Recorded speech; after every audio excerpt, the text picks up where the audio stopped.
مما، یہ آپ کیا کہہ رہی ہیں؟ مر جاؤں گی لیکن سالار حسنین شاہ سے نکاح نہیں کروں گی۔ جس شخص نے مجھے کہیں کا نہیں چھوڑا وہ اس دنیا کا آخری انسان بھی ہوا تو تب بھی اشال شاہ اس سے نکاح نہیں کرے گی۔ جس شخص نے میری عزت پر داغ لگا دیا، میں نے خود پر کسی شخص کا سایہ تک پڑنے نہیں دیا تھا مما۔ اس شخص نے میری عزت روند دی، میرا بچہ مر گیا، میں نے اکیلے ہسپتال میں سے پیدا کیا، کوئی نہیں تھا میرے ساتھ، ان دونوں کی وجہ سے 4 سال اکیلے رہی ہوں۔ میں کبھی اس شخص کو معاف نہیں کروں گی، وہ شخص معافی کے قابل نہیں ہے۔ آپ کیا چاہتی ہیں، میں اس سے نکاح کروں؟ نہیں، ہرگز نہیں۔ آپ اچھی طرح جانتی ہیں وہ میری بہن کا شوہر ہے۔ اشال غصے سے چیخی تھی، جبکہ کمرے کے باہر کھڑے سالار شاہ پر یہ الفاظ کسی کوڑے کی طرح لگے تھے۔ وہ غصے کی انتہا پر کھڑا تھا، وہ اذیت سے آنکھیں بند کر گیا تھا اور وہاں سے نکل گیا تھا۔ سفینہ بیگم نے اپنی بیٹی کو روتے اور چیختے ہوئے دیکھا تو وہ آگے بڑھی اور اشال کو اپنے سینے سے لگایا تھا اور فکر مندی سے بولی، بس کرو میری بچی، تمہاری طبیعت خراب ہو جائے گی۔ مما، میں تو اپنی مری ہوئی بہن کا سوگ منانے آئی تھی، مجھے کیا پتا تھا آپ لوگ میری شادی اس سے کروانا چاہتے ہیں جو میرا مجرم ہے۔ اس کا چہرہ دیکھتی ہوں تو وہ رات یاد آ جاتی ہے مما، مجھے وہ اذیت، وہ تکلیف نہیں بھولتی۔ اس شخص نے جو میرے ساتھ کیا وہ کیسے بھول جاؤں؟ میرا بچہ مجھ سے چھین لیا مما۔ سالار کو کہیں کہ وہ بچے ہمیں دیکھ کر خود شادی کر لے، میں کبھی بھی اس سے شادی نہیں کروں گی، میں اس کے بچے خود پال لوں گی۔ سفینہ بیگم خاموشی سے اٹھ کر دروازے کی طرف بڑھی تو اشال نے اپنی ماں کا ہاتھ پکڑ کر واپس بٹھایا۔ مما، آپ مجھ سے ناراض ہیں؟ سفینہ بیگم نے اشال کا چہرہ اپنے ہاتھوں کے پیالوں میں لے کر ٹھنڈی سانس بھری اور کہنے لگی، بیٹا میں سب جانتی ہوں، سالار نے کیا کیا کیا۔ شادی کے بعد وہ آیا تھا میرے پاس، اس نے مجھے سب کچھ بتایا تھا۔ تمہارے ساتھ بیٹا جو بھی ہوا انجانے میں اس نے کیا۔ وہ چاہتا تھا وہ مشال کو طلاق دے کر تم سے شادی کرے، لیکن تم نے خود اسے انکار کر دیا۔ وہ مشال سے شادی پر دل سے خوش نہیں تھا بیٹا، اس وقت وہ مجبور اور بے بس تھا، تمہارا ساتھ نہیں دے سکا، لیکن جو اب حالات ہیں، صرف ان حالاتوں کو مد نظر رکھ کر میں نے یہ فیصلہ کیا تھا کہ وہ چھوٹے سے معصوم بچے، ان کا کیا مستقبل ہوگا۔ اگر آج ہم سالار کی شادی کسی اور سے بھی کروا دیں تو کیا گارنٹی ہے وہ ان بچوں کو ماں کا پیار دے گی؟ نہیں بیٹا، وہ ایسا کبھی نہیں کرے گی۔ وہ سالار کو تو اپنا شوہر تسلیم کر لے گی، لیکن اس کے بچوں کی ماں کبھی نہیں بن پائے گی۔ تم ان کی خالہ ہو، وہ پیار، وہ کیئر جو تم کر سکتی ہو وہ کوئی اور نہیں کر سکتا۔ میں تو بس یہی چاہتی ہوں کہ جو بہن پوری زندگی تمہارے ساتھ سائے کی طرح رہی، تم اس کے بچوں کو اپنا سمجھ لو۔ اور رہی بات سالار کی، تم جانتی ہو سالار کو وہ کتنا جنونی اور غصے کا تیز ہے۔ وہ مر جائے گا لیکن اپنے بچے کسی کے حوالے نہیں کرے گا۔ ان 2 معصوم سے بچوں کو ماں کی ضرورت ہے۔ تم سوچ لو اچھی طرح، اس کے بعد بھی اگر تم انکار کرو گی تو ہم تمہیں فورس نہیں کریں گے۔ سفینہ بیگم یہ کہتے ہی اپنے کمرے میں چلی گئی تھی، لیکن اشال کے لیے سوچوں کے نئے در کھول گئی تھی۔ اشال نے گہرا سانس بھرتے سر ہاتھوں میں گرا لیا تھا اور اشال اٹھ کر فریش ہونے چلی گئی۔ وہ نہا کر کمرے میں آئی تو کمرے میں لگی اپنی بہن کی تصویروں کو دیکھنے لگی۔ اشال ایک ایک تصویر پر ہاتھ پھیرنے لگی اور وہ وقت، وہ لمحے یاد کرنے لگی جو اس نے اپنی جان سے عزیز بہن کے ساتھ گزارے تھے۔ وہ دونوں ایک ساتھ اس دنیا میں آئی تھی، ان کی شکل کو کوئی دیکھ کر کوئی پہچان نہیں سکتا تھا کہ کون مشال ہے اور کون اشال، لیکن ان کی عادتیں اور شوق ایک دوسرے سے مختلف تھے۔ ایک چالاک اور تیز تھی تو دوسری سیدھی سادھی معصوم سی۔ ایک زندگی کو انجوائے کرنے والی تو دوسری چپ چاپ رہنے والی۔ ایک بائک ریسنگ کی شوقین تھی تو دوسری کتابوں سے محبت کرنے والی، ناولز کی دیوانی۔ اس کی الماری میں کپڑوں کی جگہ ناولز اور کتابیں ہی ملتی تھیں۔ ان میں فرق تھا تو صرف آنکھوں کا۔ مشال کی آنکھوں کا رنگ ہیزل براؤن تھا تو اشال کی آنکھوں کا رنگ سبز تھا۔ اشال اپنی ماں کے زیادہ قریب تھی، وہ ہر وقت اپنی ماں کے ساتھ کچن میں مدد کرواتی تھی، جبکہ دوسری طرف مشال کو کھانا بنانے میں کوئی انٹرسٹ نہیں تھا۔ وہ ایک دوسرے کی ہمراز تھی، وہ دونوں ایک دوسرے کے بغیر نہیں رہ سکتی تھی، لیکن وہ نہیں جانتی تھی کہ ایک جیسا ہونا ہی ایک دن اشال کا جرم بن جائے گا۔ وہ اپنی ہی شکل سے نفرت کرتی تھی کیونکہ اس شکل نے اس کا سب کچھ چھین لیا تھا۔ وہ نہیں جانتی تھی وہ اپنی بہن سے دور ہونے پر مجبور ہو جائے گی۔ آنسو مسلسل آنکھوں سے نکل رہے تھے۔ اس کی بہن کو مرے ہوئے 5 دن ہو گئے تھے۔ ان 5 دنوں میں نہ وہ سالار سے ملی تھی، نہ مشال اور سالار کے بچوں سے، کیونکہ جب وہ پیدا ہوئے تھے تو وہ USA میں تھی۔ وہ قسم کھا کر گئی تھی کہ وہ یہاں کبھی نہیں آئے گی، لیکن اب وہ دوبارہ وہیں کھڑی تھی۔ ایک بار پھر اسے قربانی دینی ہوگی۔ سلار سے شادی کرنے کے لیے اسے خود کو ایک بار پھر مارنا ہوگا۔ ان گزرے سالوں میں اس نے پلٹ کر نہ دیکھا تھا کہ ان سب کی زندگی میں کیا ہو رہا ہے اور کیا نہیں، اور نہ ہی اس نے اپنی بہن کو ایک فون تک کرنے کی زحمت کی تھی۔ بس وہ اپنی ماں سے فون پر بات کر لیا کرتی تھی یا اپنی مما کے فورس کرنے پر ویڈیو کال کر لیا کرتی تھی۔ دستک کی آواز پر اشال اپنے دردناک ماضی سے باہر آئی تھی۔ کچھ آنسو ٹوٹ کر اشال کے گالوں پر گرے تھے جسے اس نے بے دردی سے رگڑا تھا۔ اشال نے آگے بڑھ کر دروازہ کھولا تو سامنے نگینہ کام والی تھی۔ نگینہ بی کی عمر 45 سال تھی۔ وہ تب سے کام کر رہی تھی جب سے وہ دونوں پیدا ہوئی تھی۔ چھوٹی بی بی، آپ کو بڑی بی بی نیچے کھانے کے لیے بلا رہی ہیں، ہسپتال میں کھانا دینے بھی جانا ہے۔ صاحب جی کو مما سے کہو آ رہی ہوں۔ تھوڑی دیر تک نگینہ سر کو ہلاتی واپس چلی گئی اور اشال اپنی الماری سے کپڑے نکالنے لگی۔ وہ تیار ہو کر نیچے آئی تو سفینہ بیگم اشال کو دیکھ کر مسکرائی۔ نگینہ بی نے اشال اور سفینہ بیگم کو کھانا نکال کر دیا تو دونوں کھانے کی طرف متوجہ ہو گئی۔ مما، ڈاکٹر کیا کہہ رہے ہیں؟ بابا کب تک ٹھیک ہو جائیں گے؟ اشال نے کھانا کھاتے ہوئے سوال کیا۔ بس بیٹا، سلار کا بھی فون آیا تھا، بتا رہا تھا کہ اب ٹھیک ہیں تمہارے بابا۔ جب سے تمہارے بابا نے اشال کے مرنے کی خبر سنی تو ان کی طبیعت اتنی خراب ہوئی کہ انہیں ہسپتال شفٹ کرنا پڑا۔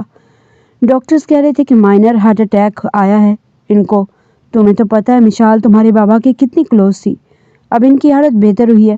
میں نے تمہارے بابا کا پرہیزی کھانا بنا دیا ہے۔ تم ہسپتال جانا تو کھانا لیتی جانا۔ سفینہ بیگم پھر سے کھانے کی طرف متوجہ ہو گئی۔ مما، میرے جانے کے بعد کیا ہوا تھا؟ اشال نے سفینہ بیگم سے پوچھا۔ سفینہ بیگم مسکرائی۔ شادی کے 4 سال بعد مشال کو ماں بننے کی خوشی ملی۔ وہ دونوں بہت خوش تھے۔ سلار نے تو ساری دنیا مشال کی قدموں میں ڈال دی تھی۔ سلار نے ان بچوں کے الگ کمرے بھی بنوائے تھے۔ دونوں جڑواں ہیں۔ اشال حیران نظروں سے ماں کی طرف دیکھنے لگی۔ اسے تو صرف اتنا پتہ تھا کہ مشال کے 2 بچے ہیں، لیکن وہ نہیں جانتی تھی دونوں جڑواں ہیں۔ اشال، تم نے کبھی اپنی بہن کے بارے میں پوچھا ہی نہیں تو میں تمہیں کیا بتاتی؟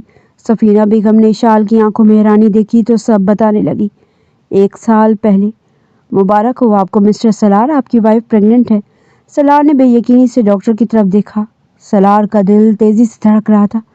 آپ سچ کہہ رہے ہیں ڈاکٹر؟ خوشی اتنی تھی کہ وہ اس سے بولا ہی نہیں چاہ رہا تھا۔ جی مسٹر سلار، لیکن پریگننسی میں کافی کمپلیکیشنز ہیں، اور دوسری بات یہ ہے کہ آپ کی وائف ٹوئنز بچوں کو پیدا کرنے والی ہیں۔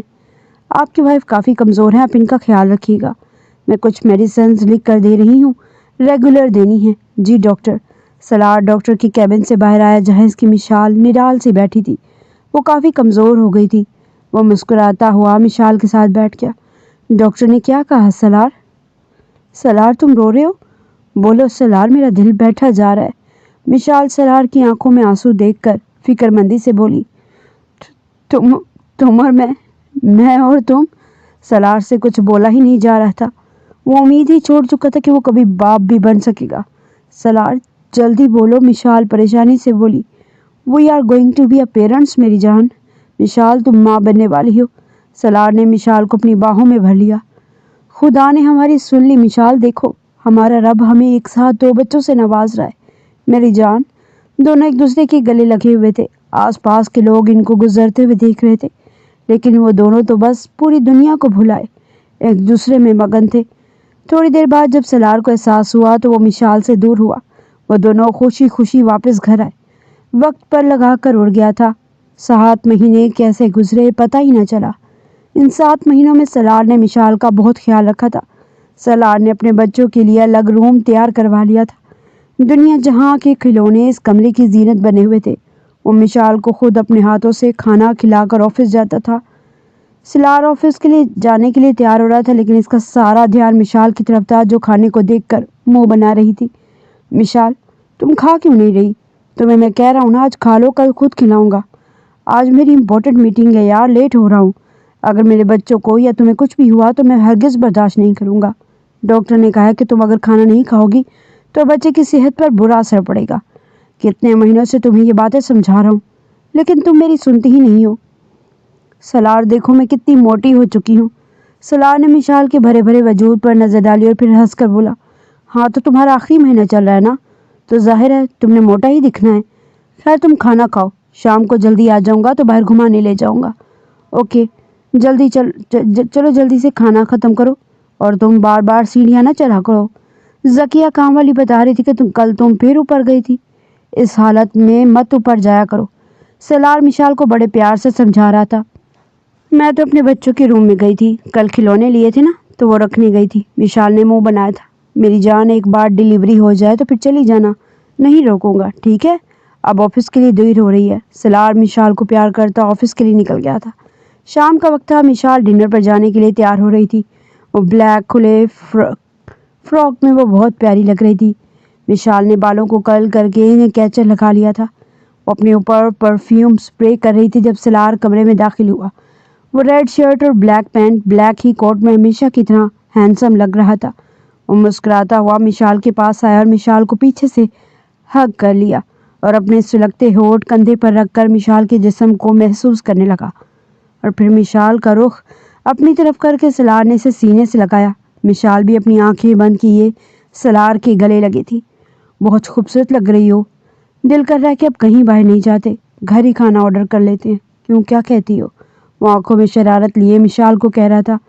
سلار بس کرو، چلو کتنے دن ہو گئے کہیں باہر نہیں گئے، میں باہر جا رہی ہوں، تمہارے کپڑے نکال دیے ہیں، پہن کر جلدی سے باہر آ جاؤ۔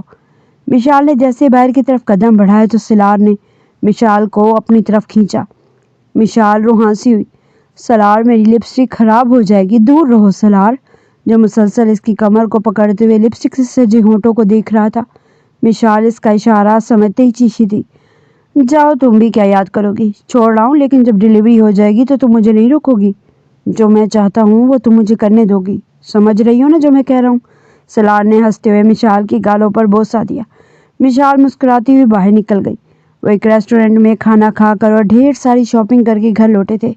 کیونکہ مشال کی ڈیلیوری ڈیٹ کافی قریب تھی تو سلار اور مشال نے بچوں کے لیے شاپنگ کی تھی۔ مشال راستے میں ہی سو گئی تھی۔ گیٹ پر پہنچ کر سلار نے دروازہ کھولا اور مشال کو اٹھانے لگا۔ مشال، میری جان اٹھو، گھر آ گیا ہے۔ لیکن مشال ٹس سے مس نہ ہوئی تو سلار نے مشال کو باہوں میں اٹھا لیا۔ پریگننسی کی وجہ سے مشال کا وزن کافی بڑھ چکا تھا۔ وہ بہت احتیاط سے مشال کو لیے کمرے میں آیا تھا۔ بیڈ پر سلا کر واپس آیا تو گاڑی سے شاپنگ بیگز نکالے اور کار کو لاک لگاتا کمرے میں آیا تھا۔ شاپنگ بیگز رکھ کر وہ فریش ہونے چلا گیا تھا۔ سلار فریش ہو کر بہتر محسوس کراتا اور بیڈ پر اپنی جگہ بنا کر مشال کو اپنی طرف کھینچتا اس کی گردن کو چومتا سو گیا۔ علی، مسٹر گیلانی کی ٹینڈر والی فائل لے کر آؤ، اور آج ٹھیک لنچ بریک کے بعد ان سے کانٹیکٹ کر کے میری ان کے ساتھ میٹنگ ارینج کرو۔ جی سر، میں فون کر کے بات کر لیتا ہوں۔ سلار اپنے امپلائی کو ہدایت دیتا کام میں مصروف ہو گیا۔ وہ ان 4 سالوں میں اپنی محنت سے کامیاب بزنس مین بن گیا تھا۔ ان 4 سالوں میں وہ بزنس کی دنیا میں اپنا ایک نام بنا چکا تھا اور ان 4 سالوں میں 3 کامیاب کمپنیوں کا مالک بن چکا تھا۔ وہ ایک میل ٹائپ کر رہا تھا جب سلار کا فون بجا تھا۔ جی بولیں، کون؟ وہ مصروف سا فون کان سے لگا چکا تھا، اب مقابل کے بولنے کا منتظر تھا۔ سلار بابا، مشال بی بی اوپر بچوں کے کمرے میں گئی تھی۔ رات جو آپ لوگ بچوں کے لیے کپڑے لے کر آئے تھے وہ سامان رکھنے گئی تھی، ان کا پیر سلپ ہوا اور وہ سیڑھیوں سے گر گئی ہیں۔ آپ فوراً ہسپتال آ جائیں، ہم مشال بی بی کو ہسپتال لے کر جا رہے ہیں، آپ وہیں آ جائیں۔ سلار نے مشال کے لیے ایک تجربہ کار عورت کو رکھا ہوا تھا جو 24 گھنٹے مشال کا خیال رکھتی تھی۔ واٹ؟ کون سے ہاسپٹل؟ سلار باہر کی طرف بھاگا تھا۔ علی، آج ساری میٹنگ کینسل کر دو، سب کچھ سنبھال لینا، میں کچھ دن نہیں آؤں گا۔ Got it? یس سر۔ سلار اپنے امپلائی کو ہدایت دیتا ہاسپٹل آیا تھا۔ اس کا دل تیزی سے دھڑک رہا تھا۔ سلار کی آنکھوں میں آنسو آ گئے تھے، اس کا رواں رواں دعاگو بن گیا تھا۔ وہ بہت ریش ڈرائیونگ کر کے ہسپتال پہنچا تھا۔ یا میرے رب، میری مشال کو کچھ نہ ہو، میں مر جاؤں گا اگر میری مشال کو کچھ بھی ہوا، میں زندہ نہیں رہ پاؤں گا، میں نہیں رہ سکتا اس کے بغیر۔ وہ ہسپتال کے بینچ پر بیٹھا اپنی مشال کے لیے دعا کر رہا تھا، تبھی نرس سلار کے پاس فارم لے کر آئی تھی۔ پیشنٹ کے ساتھ کون آیا ہے؟ نرس نے سوال کیا۔ جی میں ہوں، میری وائف ہیں وہ۔ سلار تیزی سے آگے بڑھا تھا۔ دیکھیں، پیشنٹ کا کافی خون بہہ چکا ہے، ہم کوئی جھوٹی امید نہیں دلائیں گے، آپ اس پیپر پر سائن کر دیں۔ آپ بتائیں، ماں اور بچوں میں سے کس کو بچائیں؟ سلار غصے سے آگے بڑھا۔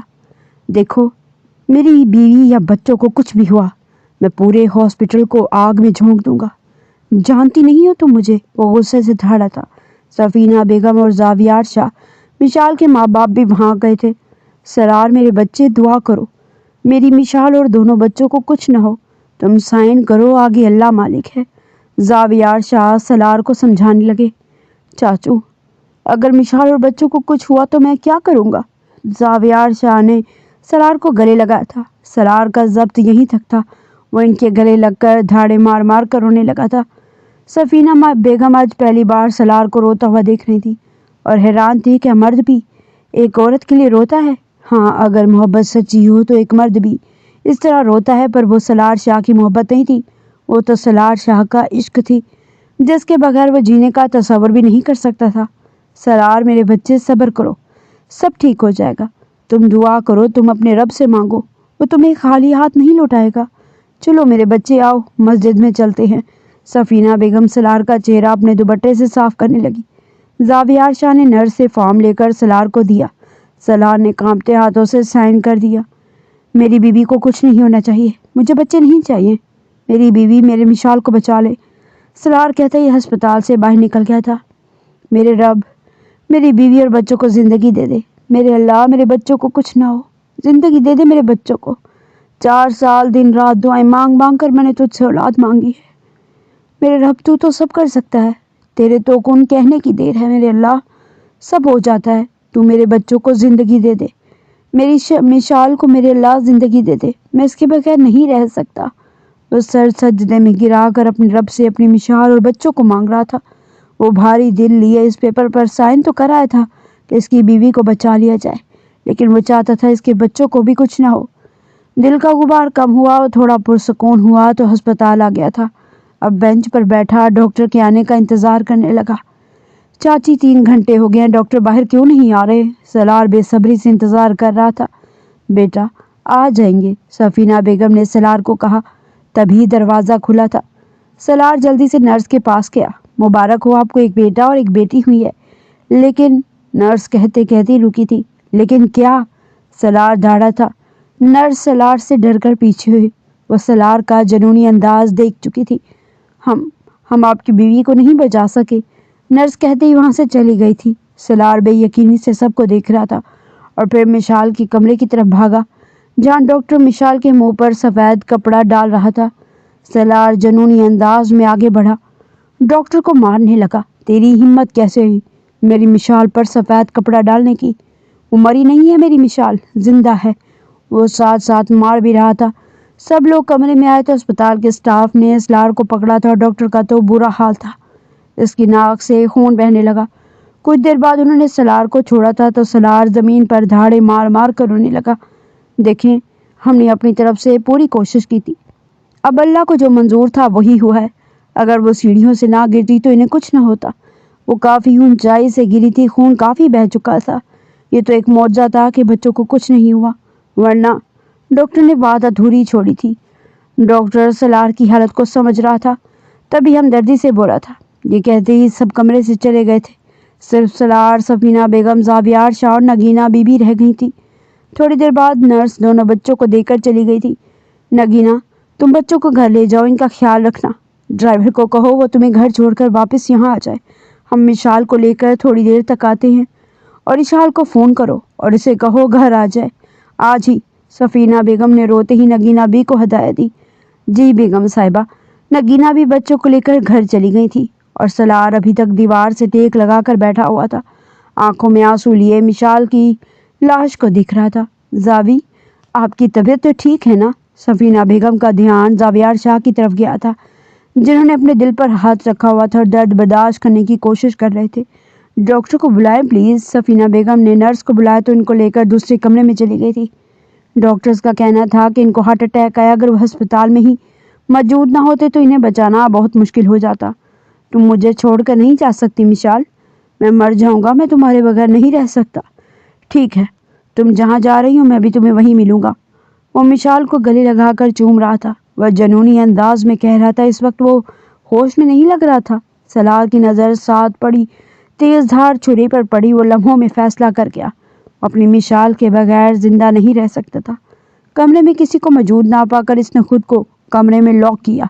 ایک آخری دفعہ اس نے مشال کو باہوں میں بھرا اور اس کے ماتھے پر بوسہ دیا اور اس نے احتیاط سے مشال کو واپس لٹایا اور وہ چھری سے ایک ہی جھٹکے میں اپنی کلائی کاٹ گیا۔ وہ تکلیف سے آنکھیں میچ کر نیچے بیٹھ گیا۔ خون بہتا جا رہا تھا لیکن اسے کوئی پرواہ نہیں تھی، بس وہ مسکراتے ہوئے مشال کا چہرہ دیکھ رہا تھا۔ دروازہ زور زور سے بجنے لگا، پھر آنکھوں کے سامنے اندھیرا چھانے لگا۔ وہ ہوش و حواس سے بیگانہ ہو گیا۔ بس آخری چیز جو اس نے دیکھی وہ یہ تھی کہ کچھ لوگ دروازہ توڑ کر اندر داخل ہوئے اور سفینہ بیگم کی چیخیں تھیں جو اب اس کی طرف بڑھ رہی تھیں۔ جب وہ ہوش میں آیا تو بالکل خاموش تھا، آنکھوں میں ویرانی تھی۔ سفینہ بیگم ان کے ساتھ بیٹھی ہوئی تھی جو روتے ہوئے سالار کو سمجھا رہی تھی کہ اس کے بچوں کو اس کی ضرورت ہے۔ وہ بس خاموشی سے سفینہ بیگم کو روتے ہوئے دیکھ رہا تھا۔ سالار کے دوست اور بزنس پارٹنر نے بھی مشال کی تدفین کے لیے وہاں موجود تھے، جنہوں نے مشال کو منو مٹی تلے دفنایا تھا۔ اسے کوئی ہوش نہیں تھا، وہ بس کمرے میں سارا دن بند آنکھوں میں آنسو لیے اپنے کمرے میں لگی تصویروں کو دیکھتا تھا۔ سالار ایک بار تو ناکام رہا لیکن وہ ایک بار پھر خودکشی کی کوشش کر چکا تھا۔ یہ اشال کے مرنے کے 2 دن بعد کی بات ہے۔ سالار کی میڈ نے گھر کا دروازہ کھولا۔ صفائی کی نیت سے جب سالار کے کمرے کا دروازہ کھولا تو اس کے منہ سے چیخ نکلی، کیونکہ سالار بستر پر پڑا تھا اور اس کے منہ سے جھاگ نکل رہا تھا۔ اس نے بے ساختہ اپنے منہ پر ہاتھ رکھا اور زمین پر کوئی بوتل پڑی تھی جو کہ آدھی سے زیادہ خالی تھی، جس سے گولیاں باہر نکل رہی تھیں۔ وہ سمجھ گئی تھی کہ سالار ایک بار پھر مرنے کی کوشش کر چکا ہے۔ اس نے فوراً سفینہ بیگم کو کال کی تو وہ پہلے ہی اپنی بیٹی اور شوہر کی وجہ سے پریشان تھی۔ USA کا موسم خراب ہونے کی وجہ سے اشال کی فلائٹ بھی 2 دفعہ کینسل ہو چکی تھی، وہ نہیں آ سکی تھی اور اوپر سے سالار دوسری دفعہ خودکشی کرنے کی کوشش کر چکا تھا۔ وہ سب کچھ اکیلے سنبھال رہی تھی۔ سالار کو ہسپتال لایا گیا تو اس کی حالت کافی خراب تھی۔ ڈاکٹرز کا کہنا تھا اس بار سالار نہیں بچ پائے گا۔ وہ وہیں زمین پر بیٹھ کر رونے لگی تھی۔ ان کے گھر کو کس کی نظر لگی تھی؟ تھوڑی دیر بعد ڈاکٹر نے آ کر بتایا کہ اب وہ ٹھیک ہے۔ سفینہ بیگم نے سکھ کا سانس لیا تو انہوں نے اشال کو فون کیا۔ ہیلو مما، کیسی ہیں آپ؟ بابا آپ کیسے ہیں؟ اشال نے بےتابی سے پوچھا۔ ٹھیک ہیں اب کچھ، تم کب آ رہی ہو؟ سفینہ بیگم نے سوال کیا۔ آ رہی ہوں مما، موسم اب ٹھیک تھا تو ٹکٹ مل گئی ہے، شام تک پہنچ جاؤں گی مما، اشال نے نم آواز میں کہا۔ اشال ابھی تک انجان تھی کہ اس کی بہن کی موت کیسے ہوئی۔ اس کی ماں اتنی پریشان تھی کہ اس نے کچھ پوچھنا مناسب نہ سمجھا، اور جب نگینہ بی نے کال کی تب بھی انہوں نے یہی کہا کہ مشال بی بھی مر گئی ہے، آپ جلدی سے آ جائیں۔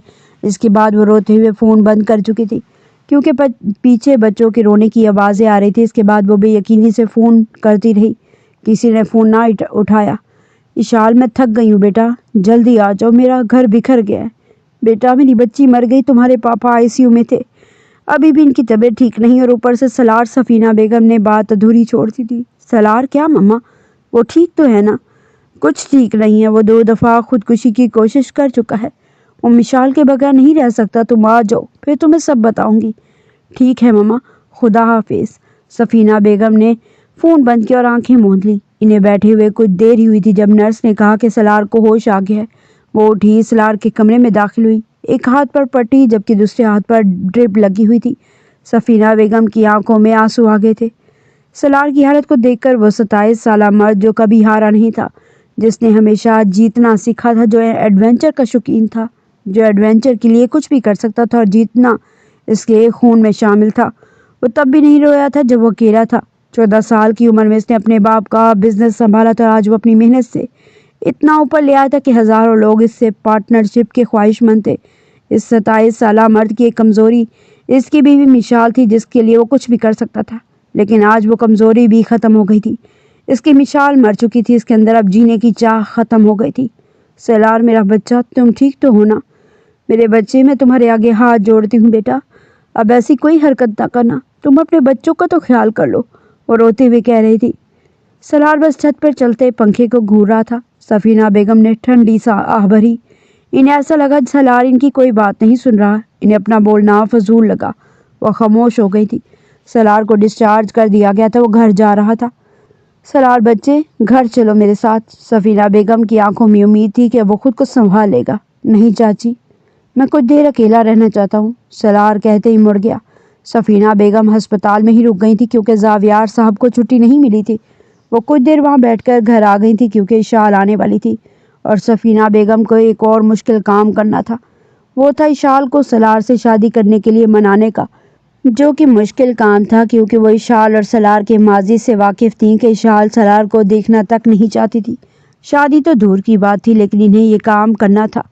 وہ ایئرپورٹ پر تھی، بلیک جینز، بلیک ہی شارٹ فراک میں جو کہ گھٹنوں سے بھی اوپر تھی، اور بلیک ہائی ہیلز اور بالوں کی پونی ٹیل بنائے اور آنکھوں پر گوگلز لگائے اپنا سامان لیے وہ ایک سٹائل سے چل رہی تھی۔ آس پاس کے لوگ مڑ مڑ کر دیکھ رہے تھے، لڑکوں کے تو منہ کھل گئے تھے۔ اس حسینہ کا سٹائل ہی کچھ ایسا تھا۔ وہ ایئرپورٹ سے باہر آئی تو کار میں بیٹھا ڈرائیور جلدی سے باہر آیا تھا اور اشال سے سامان لے کر گاڑی میں ڈال گیا اور اشال گاڑی میں بیٹھ گئی۔ وہ گھر آئی تو اس قدر خاموشی تھی کہ اشال کو اپنے گھر سے وحشت ہونے لگی۔ وہی صوفے پر بیٹھی زاروں کی طرح رونے لگی۔ اس گھر میں اتنی رونق ہوا کرتی تھی، ان دونوں کی ہنسی کھلکھلاٹوں کی آوازیں ہر طرف گونج رہی تھی۔ اشال اپنی بہن کو یاد کر کے رو رہی تھی۔ وہ کیسی بد نصیب تھی، اس سے تو اپنی بہن کا چہرہ دیکھنا بھی نصیب نہیں ہوا تھا۔ کاش وہ ان سب کے ساتھ ہوتی، اپنی بہن کا خود خیال رکھتی تو اس کی بہن زندہ ہوتی۔ تبھی سفینہ بیگم سیڑھیاں اترتی نیچے آئی اور اشال کو اس طرح روتا دیکھ کر ان کی آنکھوں میں بھی آنسو آ گئے تھے۔ وہ کک کو کھانے کا کہتی اشال کے پاس آ گئی۔ وہ دونوں ماں بیٹی ایک دوسرے کے گلے لگی زاروں کی طرح رو رہی تھی۔ حال بیگم صاحبہ کھانا بن گیا، لے آؤں؟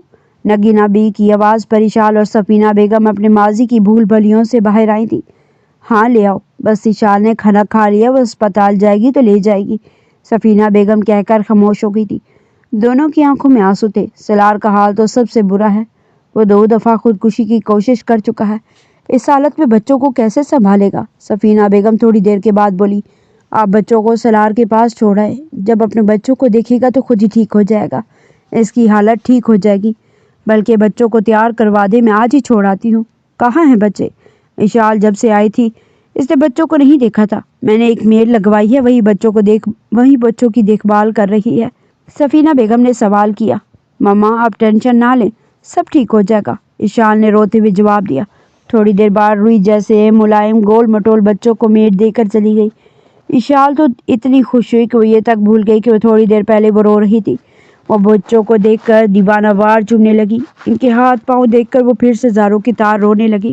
سفینہ بیگم اشال کو چپ کروانے لگی تھی۔ نگینہ پانی لے کر آؤ اشال کے لیے۔ نگینہ بھی جلدی سے پانی لے کر آئی تو اشال پانی پینے لگی۔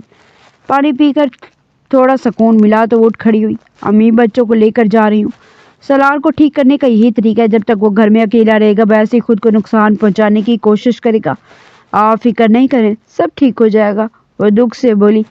وہ بچوں کو لے کر سلار کے گھر آئی تھی، بچوں کو ذکیہ کے حوالے کر کے اسے چند ہدایات دیتی اسپتال کے لیے نکل گئی تھی۔ وہ اسپتال کی راہداری سے آگے بڑھی، جیسے وہ اندر داخل ہوئی تو لوگ مڑ مڑ کر اشال کو دیکھنے لگے تھے۔ وہ تھی ہی اتنی خوبصورت، جو چیز اسے سب سے الگ بناتی تھی وہ تھے اس کے لمبے بال جو گھنے ہونے کے ساتھ ساتھ گھٹنوں تک آتے تھے، اور اس کی سبز کانچ جیسی آنکھیں، جو بھی دیکھتا کھو جاتا، لیکن کوئی نہیں جانتا تھا ان آنکھوں میں کتنا درد چھپایا ہوا تھا۔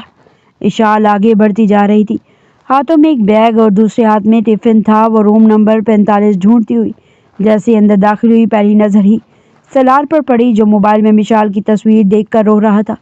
کسی کی نظروں کی تابش محسوس کر کے سلار نے دروازے کی جانب دیکھا تو وہ پتھر کا ہو گیا۔ دونوں کی آنکھوں میں آنسو تھے۔ اشال وہیں بت بن گئی تھی۔ اشال یہ سمجھ رہی تھی کہ وہ آفس ہوگا، ابھی وہ سلار سے نہیں ملنا چاہتی تھی، اس میں اتنی ہمت نہیں تھی وہ سلار سے ملے۔ وقت جیسے تھم گیا تھا، وہیں دروازے میں جم گئی تھی اس کی آنکھوں میں وہ ماہ و سال گزر رہے تھے جو تینوں نے ایک ساتھ گزارے تھے۔ وہ اذیت سے آنکھیں میچ گئی۔ 5 سال پہلے، ایک بار دوبارہ کہو مشال، تمہیں مجھ سے محبت ہے، بار بار کہو تاکہ مجھے سکون ملے۔ وہ مشال کو دیوار سے لگائے کھڑا تھا اور وہ مشال کے اتنا قریب کھڑا تھا کہ دونوں ایک دوسرے کی سانسیں اور دل کی دھڑکنیں محسوس کر سکتے تھے۔ وہ یونیورسٹی کی بیک سائڈ پر کھڑے تھے جہاں بہت کم اسٹوڈنٹس ہوتے تھے۔ سلار کیا ہو گیا ہے؟ کہا تو ہے سلار، میں تم سے بے انتہا محبت کرتی ہوں میں تم سے اتنی محبت کرتی ہوں سلار کہ تمہارے لیے کچھ بھی کر سکتی ہوں، وہ اس کی آنکھوں میں دیکھ کر کہہ رہی تھی اور اس کی ہیزل براؤن آنکھوں میں کھوسا گیا تھا۔ وہ مزید مشال کے قریب ہوا، اس سے پہلے وہ اس کے ہونٹوں پر جھکتا اشال کی آواز پر وہ اس سے دور ہوا تھا۔ مشال، وہ روتے ہوئے اپنی بہن کے گلے لگی تھی۔ کیا ہوا اشال؟ مشال نے اپنی بہن کو چپ کروایا تھا جو ہچکیوں سے رو رہی تھی، اور اشال کے لمبے بال کھلے ہوئے تھے جنہیں وہ کیچر میں باندھ کر رکھتی تھی۔ سفید اور ملائم سے چہرے پر تھپڑ کا نشان تھا۔ کچھ تو بات تھی جو وہ یوں رو رہی تھی۔ سلار بھی پریشانی سے اشال کی طرف متوجہ ہوا۔ کیا ہوا اشال؟ میری طرف دیکھو۔ سلار نے اشال کا رخ اپنی طرف کیا تھا اور سلار نے اشال کی سبز آنکھوں میں دیکھا جو رونے کی وجہ سے لال ہو گئی تھی۔ کیا ہوا بتاؤ، کسی نے کچھ کہا ہے؟ سلار نے ایک دفعہ پھر پوچھا۔ وہ حیدر نے مجھے… وہ پھر سے رونے لگی تھی۔ بتاؤ اشال کیا ہوا ہے؟ تم تو لائبریری گئی تھی نا؟ کیا ہوا ہے؟ رونا بند کرو اشال اور صحیح سے بتاؤ۔ مجھے ہر وقت روتی رہتی ہو، بتاؤ۔ سلار غصے سے دھڑا تھا۔ میں بک شیلف کے پاس کھڑی بک دیکھ رہی تھی، تبھی وہاں حیدر آ گیا اور مجھ سے بدتمیزی کرنے لگ گیا۔ جب میں نے اسے روکا تو اس نے میرے بال کھینچے اور مجھے تھپڑ مارا تو میں نے اسے دھکا دیا اور میں وہاں سے بھاگ گئی۔ وہ کہتے ہی رونے لگ گئی تھی۔ چلو میرے ساتھ، بتاؤ مجھے کہاں ہے وہ؟ وہ اشال کا بازو پکڑتا ہوا آگے بڑھا تھا۔ حیدر لائبریری میں دوستوں کے ساتھ بیٹھا تھا۔ سلار نے حیدر کو گریبان سے پکڑ کر اسے زمین پر دھکا دیا۔ تیری ہمت کیسے ہوئی اشال کو ہاتھ لگانے کی؟ سلار لگاتار منہ پر مکے مار رہا تھا۔ اس کے منہ سے خون نکلنے لگا تھا لیکن وہ پھر بھی نہ رکا تھا۔ سلار اٹھا اور ایک کمینی مسکراہٹ سے اشال کی طرف دیکھا۔ کون سے ہاتھ سے تمہیں تھپڑ مارا تھا؟ سیدھا ہاتھ، رائٹ؟ وہ ایک ہی جھٹکے سے حیدر کا بازو مروڑ گیا تھا۔ ایک کڑاکے کی آواز آئی تھی۔ حیدر کا بازو ٹوٹ چکا تھا۔ اشال اور مشال کی چیخیں یونی کے در و دیوار ہلا گئی تھی۔ درد کی شدت سے حیدر چیخ اٹھا تھا۔ سلار وہ مر جائے گا، چھوڑو اسے۔ مشال نے پہلی بار سلار کو اتنے غصے میں دیکھا تھا۔ معافی مانگ اشال سے، آئندہ اگر تو نے اسے ہاتھ بھی لگایا تو تیری جان لے لوں گا۔ سلار نے حیدر کا ہاتھ جیسے ہی چھوڑا وہ وہیں بے ہوش ہو چکا تھا۔ وہ اشال کی طرف پلٹا تھا جو ابھی بھی خاموشی سے آنسو بہا رہی تھی۔ اب رونا بند کرو اشال، تمہارے مجرم کو سزا مل چکی ہے، وہ اب کبھی تمہیں پریشان نہیں کرے گا۔ مشال اشال کو لے کر گاڑی میں بیٹھو، میں پرنسپل سے مل کر آتا ہوں۔ وہ مشال کو کہتا ہوا واپس پلٹا اور حیدر کو گھسیٹتا ہوا آفس آیا تھا۔ یہ کیا بدتمیزی ہے سلار، کیوں مارا ہے تم نے اسے؟ میں تمہیں یونی سے نکال دوں گا، تم کب باز آؤ گے؟ تمہاری ہر روز کوئی نہ کوئی شکایت آئی ہوئی ہوتی ہے۔ پرنسپل نان سٹاپ شروع ہو چکا تھا لیکن سلار کو رتی برابر فرق نہیں پڑتا تھا۔ سلار حیدر کو وہیں چھوڑ کر غصے سے آگے بڑھا تھا۔ حیدر نے نہ صرف میری کزن کو تھپڑ مارا بلکہ اس کے ساتھ بدتمیزی کی ہے۔ سلار نے بھی ڈھرک بات کی تھی۔ کیا ثبوت ہے تمہارے پاس کہ حیدر نے تمہاری کزن کے ساتھ بدتمیزی کی ہے؟ پرنسپل نے سوال کیا۔ ثبوت آپ کو لائبریری کی CCTV فوٹیج سے مل جائے گا۔ سلار کہاں پیچھے ہٹنے والا تھا۔ پرنسپل نے اپنا لیپ ٹاپ آن کر کے لائبریری کی فوٹیج نکالی۔ ٹائم اور ڈیٹ نکال کر فوٹیج چلائی گئی تو واقعی حیدر اشال کا دوپٹہ کھینچتا ہوا نظر آیا۔ وہ اس کا منہ دبوچ کر اشال کے ہونٹ چومنے کی کوشش کر رہا تھا۔ اشال نے اسے دھکا دیا تو غصے سے اشال کے بالوں کو پکڑتا تھپڑ مارنے لگا۔ اشال نے روتے ہوئے ایک بار پھر سے اسے دھکا دیا جس سے وہ لڑکھڑا کر پیچھے گرا تو اشال وہاں سے بھاگ گئی تھی۔ جی سر، اب آپ کیا کہیں گے؟ ثبوت آپ کے سامنے ہے۔ سلار ایک بار پھر دھاڑا تھا۔ حیدر کو اس کی سزا ضرور ملے گی لیکن جو تم نے اسے اتنا مارا اور اس کا ہاتھ توڑ دیا، اس کی سزا بھی تمہیں ضرور ملے گی۔ تم 15 دن یونی نہیں آؤ گے، اب دفعہ ہو جاؤ میرے آفس سے۔ پرنسپل سرمد نسیم نے ایک پیپر پر سائن کر کے سلار کو دیا تھا۔ سلار نے ایک نظر پیپر پر ڈالی تھی۔ پرنسپل سرمد نسیم اپنے کام میں مصروف ہو چکے تھے جبکہ سلار خونخوار نظروں سے پرنسپل سرمد نسیم کو دیکھتا ان کے آفس سے باہر آیا تھا۔ وہ پارکنگ ایریا میں اپنی گاڑی کی طرف آیا تھا۔ وہ اپنے غصے کو کنٹرول کر چکا تھا۔ گاڑی میں وہ جیسے ہی آ کر بیٹھا تھا، مشال نے پانی کی بوتل سلار کی طرف بڑھائی جسے وہ ایک ہی سانس میں پی گیا تھا۔ کیا کہا ہے پرنسپل نے؟ اشال نے سوال کیا۔ وہ حیدر کو یونی سے نکال دیں گے، تم پریشان نہ ہو، وہ اب تنگ نہیں کرے گا تمہیں، سلار نے جواب دیا۔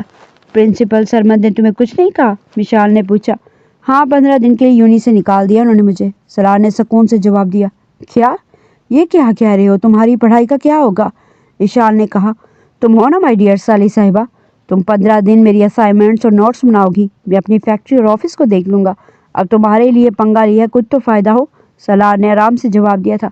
تم دونوں ایک جیسے ہو، مشال بھی سارے نوٹس مجھ سے بنواتی ہے، اب تم بھی، تم دونوں کسی کام کے نہیں ہو۔ اشال کی بات پر دونوں کا چھت پھاڑ کہکا گاڑی میں گونجا تھا اور دونوں کے کہکے پر اشال نے منہ بنایا تھا۔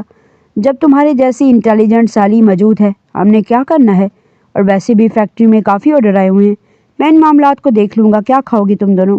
ریسٹورنٹ چل کر اچھا سا کھانا کھاتے ہیں، پھر تم دونوں کو گھر چھوڑ دوں گا، اور ویسے بھی 15 دن نہیں مل سکوں گا، صرف آج کا دن ہے میرے پاس، ریسٹ کر لیتا ہوں، کیا کہتی ہو تم دونوں؟ سلار نے سوالیہ نظروں سے دونوں کی طرف دیکھا تھا۔ ہاں سلار، مجھے بھی بھوک لگی ہے۔ اس سے پہلے اشال انکار کرتی مشال بول پڑی تھی، اس کو تو ہر وقت شاپنگ اور کھانے کی پڑی رہتی ہے۔ اشال نے اپنے سے 5 منٹ چھوٹی مشال پر طنز کیا تھا۔ اس بار سلار اور اشال دونوں ہنسے تھے اور مشال نے ایک ادا سے اپنی پونی ٹیل میں موجود بالوں کو جھٹکا تھا۔ سلار نے گاڑی سٹارٹ کی تھی۔ مشال نے گاڑی میں بیٹھے بیٹھے اشال کے بالوں میں کنگھی کر دی تھی اور لمبے بالوں کا فرنچ سٹائل بنا دیا تھا۔ گیلی وائپ سے اشال کا چہرہ صاف کیا تھا اور ہلکا ہلکا میک اپ کر دیا تھا، لیکن دایاں گال اب بھی سوجا ہوا تھا۔ آدھے گھنٹے بعد وہ ایک 5 اسٹار ہوٹل میں داخل ہو رہے تھے۔ وہ ایک کونے میں میز کا انتخاب کرتے بیٹھ کے تھے، اب ویٹر کو آرڈر دے رہے تھے۔ مشال اور سلار دونوں باتوں میں مصروف ہو چکے تھے۔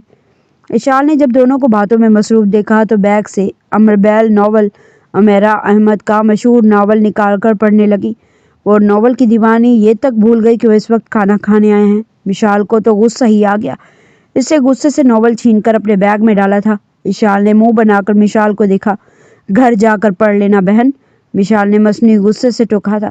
سلار نے ہنستے ہوئے اشال کو دیکھا تھا جو برے برے منہ بنا رہی تھی۔ سلار نے غور سے اشال کو دیکھا جو سمپل سی پنک شلوار قمیض میں پنک ہی خصے میں سلیقے سے سر پر دوپٹہ لیے ہوئے تھی اور ہاتھوں میں پنک اور وائٹ کمبینیشن کی چوڑیاں پہنی ہوئی تھی۔ لمبے اور سلکی بالوں کی چوٹی کمر پر جھول رہی تھی۔ میک اپ کے نام پر آنکھوں میں کاجل تھا جو کس کی سبز آنکھوں کو اور خوبصورت بنا رہا تھا، اور ہونٹوں پر پنک لپ گلوز لگایا ہوا تھا اور آنکھوں پر چشمہ جو وہ صرف پڑھتے ہوئے لگایا کرتی تھی۔ بلاشبہ وہ بہت حسین تھی اور بلا کی معصومیت چہرے پر سجائے وہ مشال سے باتوں میں مصروف ہو چکی تھی۔ وہ 21 سالہ حسینہ کسی کو بھی پاگل کر سکتی تھی۔ سرار مسکرایا تو دل میں سے سبز آنکھوں والی حسینہ بیوٹی ود برین کا خطاب دے چکا تھا۔ سر، آپ کا large pizza with extra cheese and cold drink sir. Waiter کی آواز پر سلار خیالوں سے بہہ رہا تھا۔ چلو لڑکیوں شروع ہو جاؤ، سلار نے کہا تو وہ بھی کھانے کی طرف متوجہ ہو گئی تھی۔ کھانا کھا کر وہ ہوٹل سے گھر کی طرف نکل پڑے تھے۔ راستے میں سگنل پر گاڑی رکی تو اشال کی نظر ایک بچے پر پڑی جو ہاتھوں میں گجرا لیے سڑک پر پھر رہا تھا اور پھٹے پرانے کپڑے پہنے ہوئے تھا اور اتنی سردی میں کانپتے ہوئے گجرے بیچ رہا تھا۔ اور اشال کی آنکھوں میں نمی دیکھ کر سلار نے پریشانی سے اشال کو دیکھا۔ سلار پلیز 1 منٹ گاڑی کو سائڈ پر لگاؤ گے؟ اشال کہنے لگی۔ سلار نے گاڑی ایک سائڈ پر لگائی تھی۔ کیا ہوا اشال، گاڑی کیوں رکوائی ہے؟ سلار نے کہا، صرف 2 منٹ کے لیے پلیز۔ اشال نے منت کی اور گاڑی کا دروازہ کھول کر باہر آئی تھی۔ سلار بھی باہر نکل آیا تو حیرانی سے اشال کو دیکھ رہا تھا۔ اشال نے اس بچے کو پکارا تھا۔ وہ بچہ بھاگتا ہوا اشال کے پاس آیا تھا۔ جی باجی، آپ کو گجرے چاہیے؟ بچے نے معصومیت سے پوچھا۔ اشال کو اس پر ٹوٹ پک کر پیار آیا تھا۔ نام کیا ہے تمہارا؟ اشال نے پوچھا۔ باجی میرا نام علی ہے۔ باجی آپ کو گجرے چاہیے؟ ہاں، یہ سارے کتنے کے ہیں؟ اشال نے پوچھا۔ جی یہ سارے تو 10 گجرے ہیں اور ایک گجروں کی جوڑی 50 روپے کی ہے۔ وہ 13-14 سال کا لگ رہا تھا۔ ٹھیک ہے سارے دے دو۔ کتنے کے بنیں گے؟ مجھے سارے چاہیے۔ جی یہ سارے 500 کے ہیں۔ اشال نے 5000 کا نوٹ بیگ سے نکالا تھا۔ باجی میرے پاس کھلے نہیں ہیں، بچے نے معصومیت سے کہا۔ کوئی بات نہیں، یہ میری طرف سے رکھ لو۔ اتنی سردی ہے، اپنے لیے کپڑے اور جرسی لے لینا۔ ٹھیک ہے، بچہ خوش ہو گیا تھا۔ باجی آپ سچ کہہ رہی ہیں؟ بچے کی آنکھوں میں آنسو آ گئے تھے۔ ہاں، اب جلدی سے گجرے دو مجھے دیر ہو رہی ہے۔ بچے نے جلدی سے شاپر میں گجرے ڈال کر دیے تھے اور اشال گاڑی کی طرف آئی تھی اور سلار منہ کھولے اشال کو دیکھ رہا تھا۔ اشال مسکرا دی۔ کیا ہوا؟ بیٹھو یار۔ سلار جلدی سے گاڑی میں بیٹھا تھا۔ یہ کیا ہے شاپر میں؟ اشال نے حیرانی سے پوچھا۔ وہ اپنے موبائل میں مصروف تھی، اسے پتہ ہی نہ چلا کہ کب وہ باہر نکلی تھی۔ گجرے ہیں، اشال نے کہا۔ سلار نے گاڑی سٹارٹ کر گھر کے باہر گاڑی روکی تھی۔ اشال نے سلار کو 2 گجرے دیے۔ سلار نے سوالیہ نظروں سے اشال کی طرف دیکھا۔ مشال کو پہنا دو، وہ نہیں پہنے گی، اسے پسند نہیں ہے۔ تم پہناؤ گے تو وہ پہن لے گی۔ میڈم موبائل میں مصروف بیٹھی ہے، اس لڑکی کو تو کوئی ہوش ہی نہیں۔ گھر پہنچ گئے ہیں، میڈم کو ہوش ہی نہیں ہے۔ اشال کہتے ہی اندر بڑھ گئی جبکہ سلار مسکرا دیا تھا۔ وہ چپکے سے پچھلی سیٹ پر آیا تھا۔ مشال جو اپنی ہی دنیا میں تھی، وہ اچانک سے اپنے قریب دیکھ کر چیخ اٹھی تھی۔ اس سے پہلے وہ مزید چیختی، وہ اسے اپنی طرف کرتا اس کے ہونٹوں پر جھکا تھا اور مشال کا منہ بند کر گیا تھا۔ وہ آنکھیں بند کی ایک دوسرے کو محسوس کر رہے تھے اور اس کی باہوں میں مچلی تھی۔ سلار مشال کے ہونٹوں پر کفر لگائے بے دردی سے اس کے ہونٹوں کو چوم رہا تھا۔ جب سلار نے دیکھا کہ وہ سانس نہیں لے رہی تب جا کر اس نے چھوڑا تھا۔ مشال ابھی بھی سانس روکے ہوئے تھے اور اس کے ابھی بھی قریب تھا۔ وہ مشال کے ماتھے پر اپنے لب رکھے۔ سانس لو میری جان، میں اپنی خواہش پوری کر چکا ہوں۔ جنگلی انسان، تمہیں تو میں چھوڑوں گی نہیں۔ مشال روحان سی ہوئی جبکہ سلار کا کہکہا گاڑی میں گونجا تھا۔ ابھی یہ حال ہے؟ جب تم پوری کی پوری میرے نام ہو جاؤ گی تب کیا کرو گی؟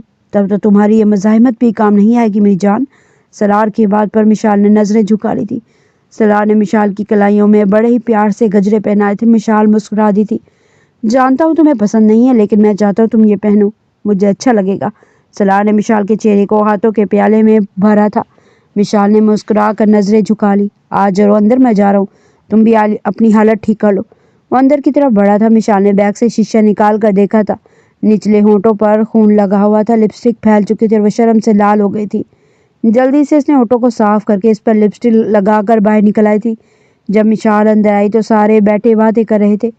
سفینہ بیگم اور نگینہ بی بھی وہیں بیٹھی تھی۔ زاویار شاہ اور سلار بیٹھے باتیں کر رہے تھے اور اشال فریش ہو کر نیچے آ رہی تھی۔ تبھی سلار کی نظریں سیڑھیوں سے اترتی شال پر گئی تھی۔ شال کے ہاتھوں میں گجروں والا شاور تھا اور اسے لیے کچن میں چلی گئی تھی۔ السلام علیکم، کیسی ہو؟ وہ وریشا کی طرح بڑی تھی جو کہ نگینہ بی کی بیٹی تھی۔ اس کی عمر 17 سال تھی، جو کچن میں چائے بنا رہی تھی۔